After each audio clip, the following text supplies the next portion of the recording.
il n'a pas tendance à garder sa langue dans sa poche. Si son grand ami Johnny Hallyday a connu quelques ennuis avec ses impôts en France, laissant même derrière lui une ardoise fiscale au montant astronomique, Eddie Mitchell, lui, semble plus prudent.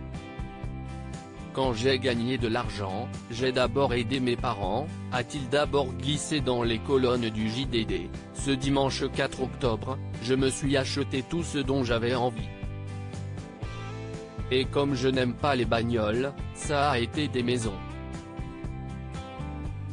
CIST ainsi que l'interprète du cimetière des éléphants s'est offert une demeure à Saint-Tropez. Refuge en Côte d'Azur qui lui coûterait une fortune. Au départ, je n'avais pas les moyens.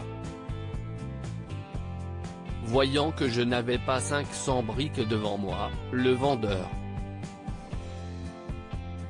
m'a proposé un crédit gratuit sur 10 ans.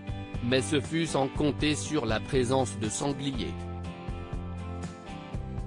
Eddie Mitchell ne s'est pas arrêté là dans ses confidences car il s'est aussi confié sur ses addictions qu'il a, depuis, surmontées.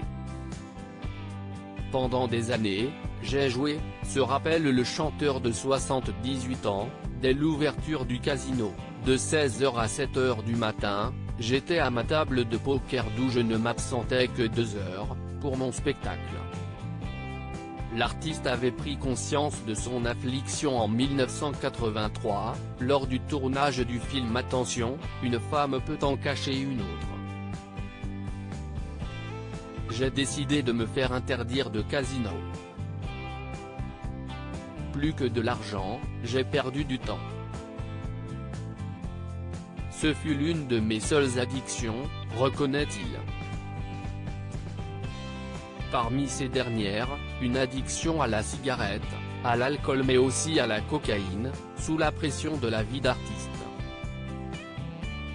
La coke, j'en ai pris quand je travaillais sous la contrainte, à l'instar de cette tournée Europe 1 en 1976.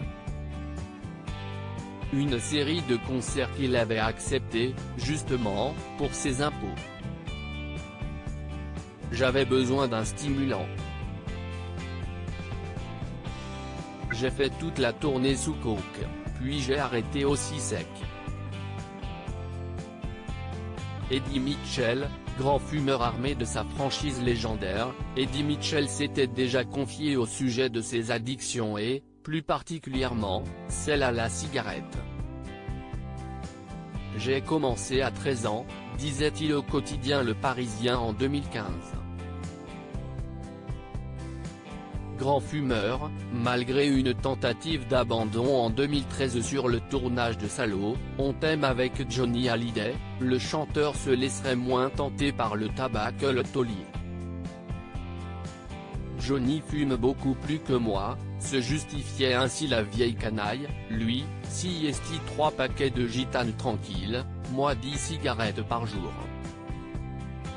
J'ai diminué de moitié. Un vice qui pourrait l'inquiéter puisque le chanteur, septuagénaire, fait partie des personnes jugées à risque face au coronavirus, maladie s'attaquant notamment aux poumons.